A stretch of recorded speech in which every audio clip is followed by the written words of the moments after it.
የኢትዮጵያ ንግድ ባንክ የ1446ኛውን ዓመተ ሂጅራ የረመዳን ጾምን ምክንያት በማድረግ በደሴ ከተማ ለሚገኙ አቅመ ደካሞች ማዕድ አጋራ። ባንኩ አብሮነት ለበጎነት በረመዳን በሚል መሪ ቃል ነው የማዕድ ማጋራት መርሃ ግብሩን ያከናወነው። በማዕድ ማጋራት መርሃ ግብሩም በደሴ ከተማ ለሚገኙ 150 ለሚሆኑ አቅመ ደካማ ማህበረሰብ ክፍሎች የተለያዩ የምግብ ግብዓት ድጋፍ ተደርገዋል። የመርሃ ግብሩ ዋና ዓላማም የኢትዮጵያ ንግድ ባንክ ለእስልምና እምነት ተከታይ ደንበኞቹ የረመዳን ወርን ምክንያት በማድረግ አብሮነቱን ለመግለጽ እንደሆነ በኢትዮጵያ ንግድ ባንክ የሲቢኢ ኑር ፕሮዳክት ዲቨሎፕመንትና ቢዝነስ ኤክስፓንሽን ስራ አስኪያጅ አቶ አንወር መሐመድ ተናግረዋል። ይህ መርሃ ግብር ዋና ዓላማው የእስልምና እምነት ተከታዮች ወገኖቻችን በዚህ በረመዳን ወቅት ከጎናቸው መሆናችንን፣ አብሮነታችንን፣ አጋርነታችንን ለማሳየት ዓላማ ያደረገ የልዩ መርሃ ግብር ነው ማለት ነው። የደሴ ከተማ እስልምና ጉዳዮች ምክር ቤት ሰብሳቢ ሼህ ኢድሪስ በሽር በበኩላቸው የኢትዮጵያ ንግድ ባንክ በተለያዩ ጊዜያት ለሙስሊም ማህበረሰቡ የሚያደርገው ድጋፍ ለሌሎች ተቋማትም አርአያነት ያለው መሆኑን ጠቁመዋል።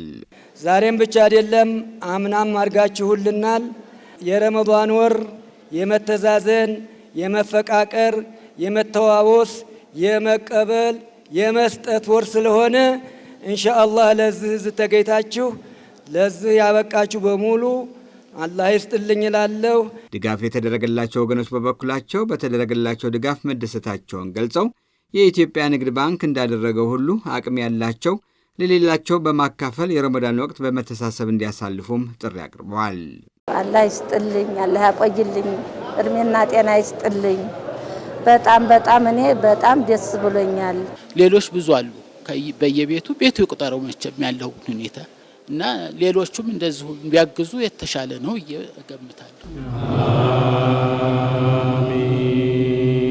ይህ በእንዲህ እንዳለ ባንኩ ለደሴ ከተማ ነዋሪ የሙስሊም ማህበረሰብ አባላት የኢፍጣር መርሃ ግብር አካሂደዋል።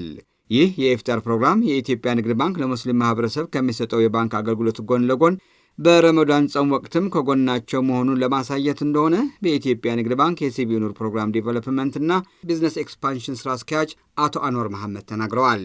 የዲስትሪክት ተጠባባቂ ዳይሬክተር አቶ መብራት የሞላ በበኩላቸው የኢትዮጵያ ንግድ ባንክ የሙስሊም ማህበረሰብ ደንበኞቹን ከመቼው ጊዜ በላይ ለማገልገል ዝግጁ መሆኑን ገልጸው ባንኩ በደሴ ከተማ እያከናውናቸው ያላቸውን የተለያዩ መርሃ ግብሮችም ለደንበኞቹ ያለው አጋርነት ለመግለጽ እንደሆነ አስረድተዋል።